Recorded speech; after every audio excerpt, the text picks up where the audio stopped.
원래 인간은 하나님의 형상대로 창조되었다고 합니다. 창세기 1장 27절에 하나님은 창조주, 거룩하시고 영원 전능하시고 영이신데 생명의 주인이신데 만물 중에 유일하게 인간만이 하나님의 형상대로 지음을 받았다. 그래서 인간은 피조물, 전지전능한 창조주의 피조물이기 때문에 또 전지전능하신 분의 이 피조물로서 자체적인 건강과 면역력과 이런 것을 통해서 회복할 수 있는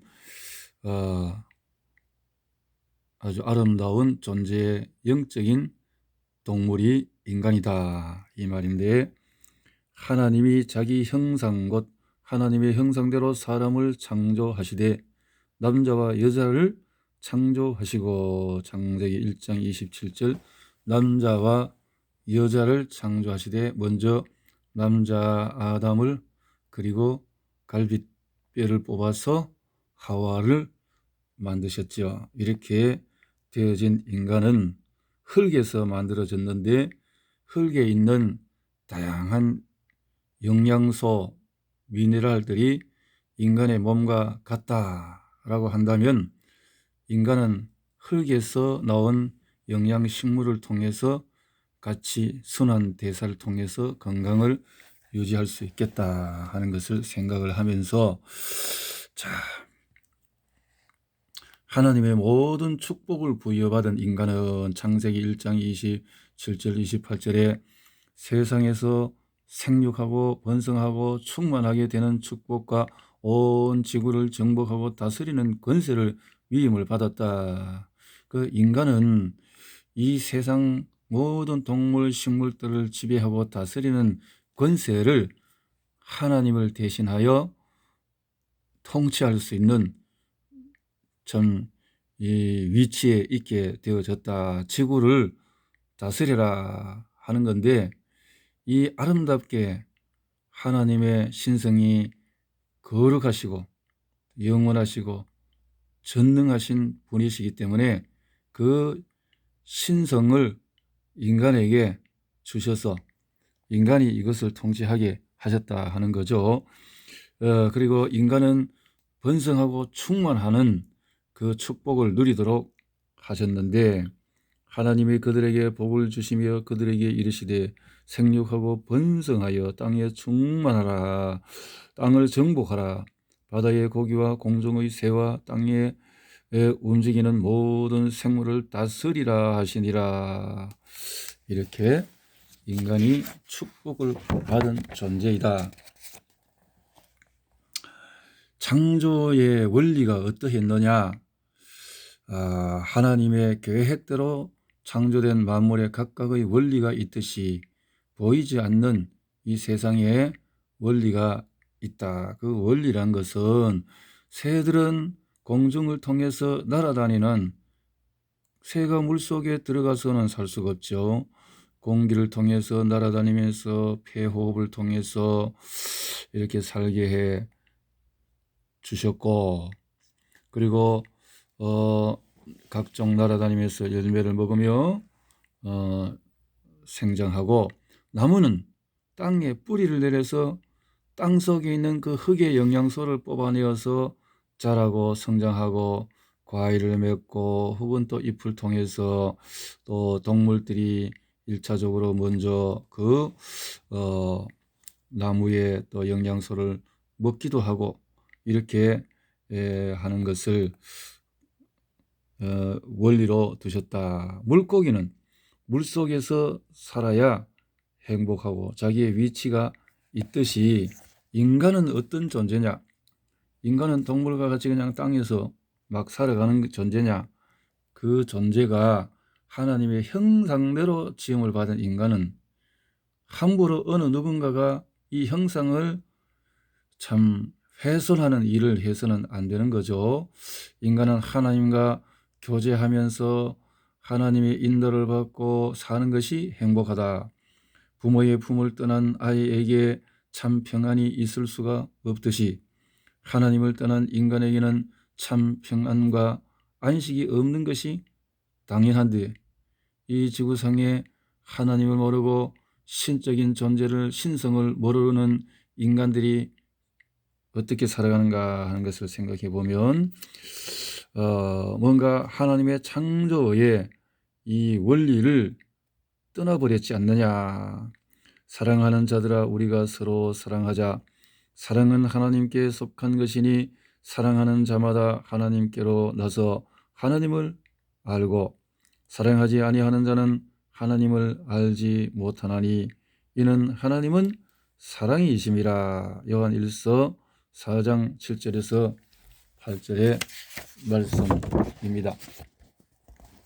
이 창조의 아름다운 원리를 망가뜨리는 이 천상에도 이 악한 영이 있었다. 그 영이 뱀을 통해 들어가서 인간을 미혹을 했다. 그래서 하나님과의 관계의 아름다움을 어떻든 중간에 들어가서 마치 지금에 보면은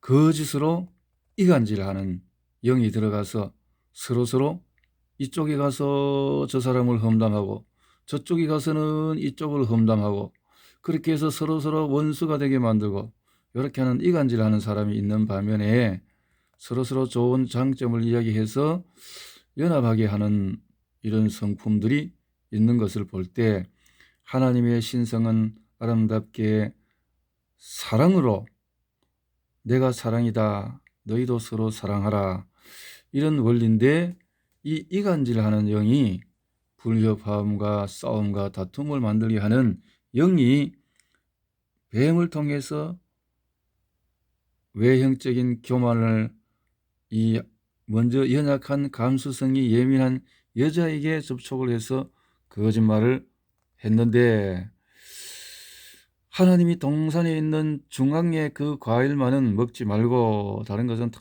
다스리고 먹고 하지만, 그렇게 하나의 원리를 주셨는데 하나님과의 교제의 그 원칙을 순종하느냐 안 하느냐 하는 그 원칙을 통해서 이 세상을 지배하게 하셨는데, 사단이 그것을 알고 속임수를 쓴 거죠. 그것을 따먹으면 너는 하나님과 같이 되는 거야. 하나님이 그것을 싫어하기 때문에 못 따먹게 한 거야 라고 속여서 그 선과 악을 알게 하는 나무의 열매를 따먹게 함으로 말미암아 이때부터 불신앙, 불순종, 원리의 죄로 인간은 저주와 재앙 속에, 이때부터는 이 악한 영의 지배를 받아 온갖 욕심으로 자기의 욕심을 취하기 위해서 타인의 어떤 안락이나 평안에 대해서는 아예 생각 자체가 없는 것 같은 그런 지도자, 그런 악한 무리들이 이 세상에는 존재하게 되어졌다라는 것을 생각해 보게 됩니다. 창세기 2장 17절에 선악을 알게 하는 나무의 실과는 먹지 말라. 네가 먹는 날에는 반드시 죽으리라. 정령 죽으리라. 뱀이 여자에게 이르되 너희가 결코 죽지 아니하리라. 너희가 그것을 먹는 날에는 눈이 밝아 하나님과 같이 되어 선악을 알 줄을 하나님이 아심이라. 그러니까 하나님이 속였어. 너희들을 속였어. 그러니까 따먹으란 말이야. 그렇게 해서 따먹게 되어졌는데, 여호와 하나님이 뱀에게 이르시되 네가 이렇게 하였으니 네가 모든 육축과 들의 모든 짐승보다 더욱 저주를 받아 배로 다니고 정신돌을 클걸 먹을지라. 내가 너로 여자와 원수가 되게 하고 너는 너의 후손도 여자의 후손과 원수가 되게 하리니 여자의 후손은 내 머리를 상하게 할 것이요 너는 그의 발꿈치를 상하게 할 것이니라 하시고, 또 여자에게 이르시되 내가 네게 잉태하는 고통을 크게 더하리니 네가 수고하고 자식을 낳을 것이며 너는 남편을 사모하고 남편은 너를 다스릴 것이니라. 창세기 3장 14절부터 말씀을 주셨네요. 원래 다 피조물인 동물이고 뱀도 다 동물인데 이 영이 악한 천상의 영이 뱀을 이용을 했다 이 말이죠. 인류의 태초에 인간의 근본 문제는 그러면 이제 사단의 영의 이 지배를 받은 뱀을 통해서 속임을 당한 인간은 하나님을 잃어버렸어요. 하나님을 떠나서 살게 되어지니 스스로 노력하고 살아야 되고 원죄를 안고 살아가기 때문에 하는 일마다 죄악과 죄 속에 헤매이는 삶이 되어졌고 이 모든 것이 사단의 종노릇하는 삶이 되어졌다라고 성경에는 말씀을 하고 있네요. 자, 육을 쫓는 자는 육신의 일을, 영을 쫓는 자는 영의 일을 생각하나니 육신의 생각은 사망이요 영의 생각은 생명과 평안이니라. 육신의 생각은 하나님과 원수가 되나니 이는 하나님의 법에 굴복지 아니할 뿐 아니라 할 수도 없음이라. 로마서 8장 5절에서 말씀대로 인간은 육신적인 생각 속에서 죄와 사망의 법 속에서 잘못된 길을 갈 수밖에 없고 열심히 살지만은 하나님을 섬기기는커녕 온갖 종교 생활을 하면서 원망과 싸움과 고통과 실패와 시기와 그러다가 육신적인 질병과 정신적인 질병 속에서 시달리다가 결국에는 지옥으로 갈 수밖에 없는 인생이 되어졌다. 비참한 속에 빠져버렸다. 하나님을 모르는 사람의 이 비참한 상태를 6가지로 성경은 말씀을 하고 있는데 첫 번째로 보니까 그 신분이 마귀의 자녀가 되어졌다라는 거죠. 그러니까 사단 마귀는 온갖 하나님을 모르고 하나님을 대체할 수 있는 경배와 숭상과 그리고 우상 숭배를 하도록 부추긴다라는 거죠. 하나님을 모르게 만드는 거죠. 자,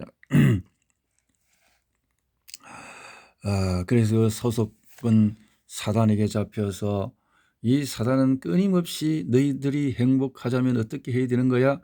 집을 짓고 참 의리의리한 생활을 통해서 많은 거부가 되어서 온 지구를 다스리는 거야. 너희가 쾌락과 향락을 위해서 온 지구의 모든 사람들의 피를 빨아먹는 그 돈을 거처를 해서 그리고 이렇게 해서 너희들은 인간들을 신세계의 이런 조정을 가질 수 있는 너희들이 통치가 자가 될 수 있는 임금이 되고 지식을 쌓고 향락을 누리고 쾌락을 누리고 뭐 등등등등 이렇게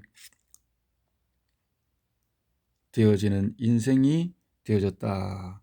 너희는 너희 아비 마귀에게서 났으니 아비 마귀에게서 났으니 너희 아비의 욕심을 너희도 행하고자 하느니라.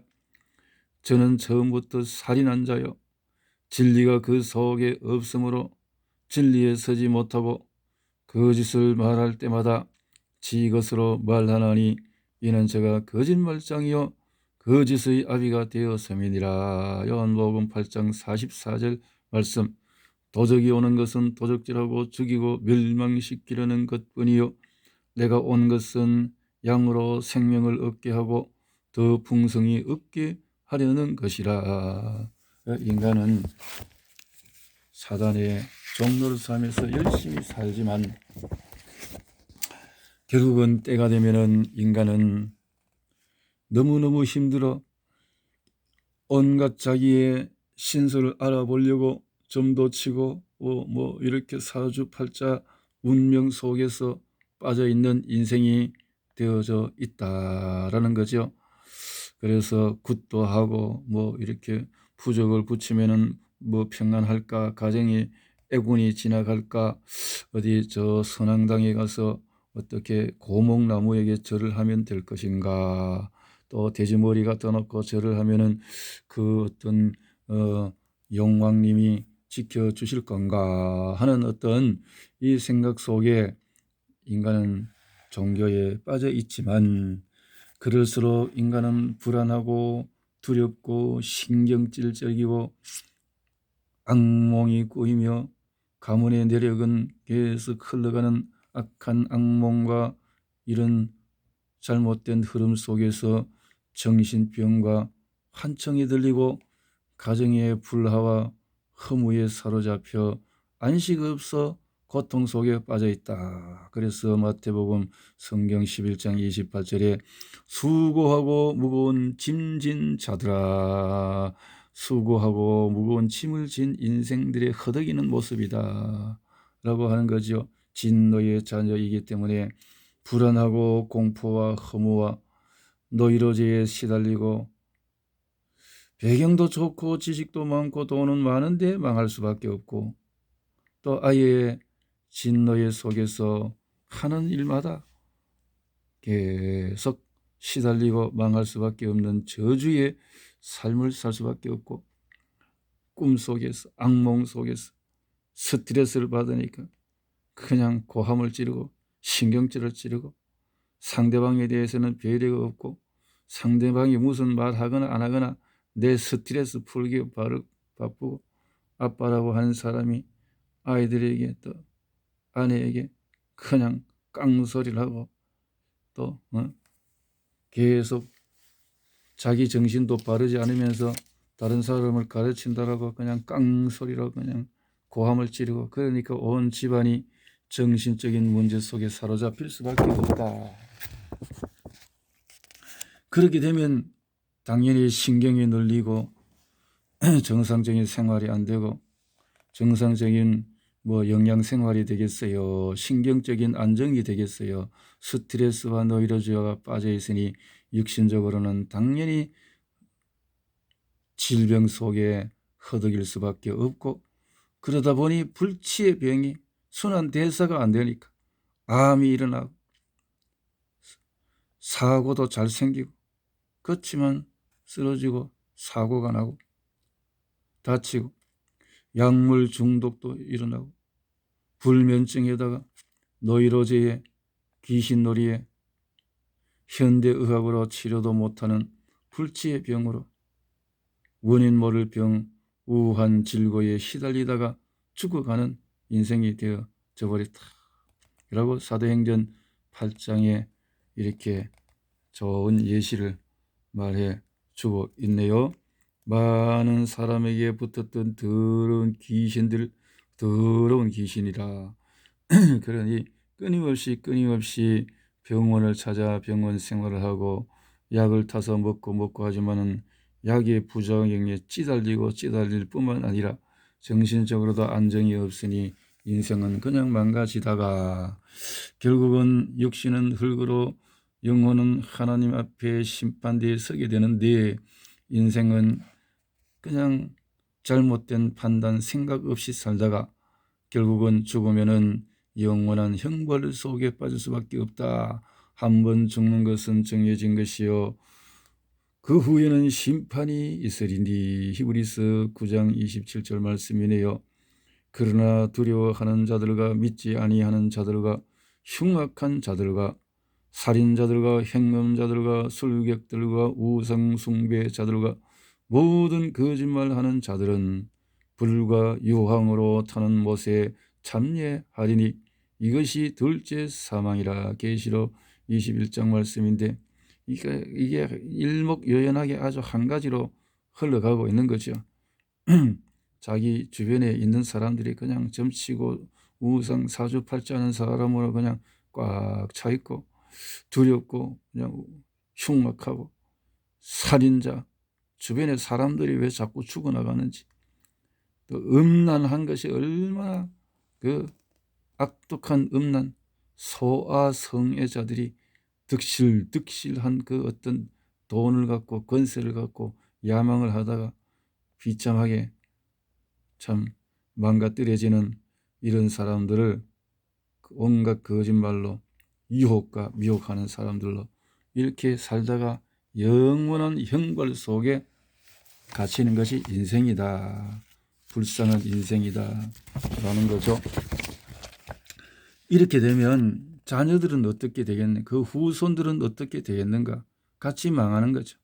부모와 같이 부모의 우상 숭배하는 그것이 그냥 같이 망해지는, 참 미국의 현실에 그 악한 대통령을 한 사람들이 또 그 자녀들도 같이 망하는 그 형태들을 보게 되어지는데, 똑같이 후대들도 영적인 유산이 자손이 망할 수밖에 없는 그 고린도전서 10장 20절 말씀, 대저 이방인의 제사하는 것은 귀신에게 하는 것이요 우상 숭배나 제사 지내는 것은 귀신과 교제하는 것이다. 이러한 부모는 자녀를 3, 4대까지 망하게 한다. 출애굽기 20장 4절 5절. 3대 4대가 망한다. 대물림이 되어진다. 제사 지내는 가문의 자녀나 무당집의 자녀는 모두 망할 수밖에 없다. 이 무서운 영적 비밀을 누가 깨닫고 돌이킬 수 있겠는가? 안정이 없다라는 거죠. 이런 사람들은 다시 영적으로 회복을 해야 된다. 하나님을 만나야 된다. 하나님을 만나서 이 영을 바꾸어야 된다. 영을 바꾸는 것은 어떻게 해야 될 것인가 하는 것을 다음에 이어서 보도록 하겠습니다.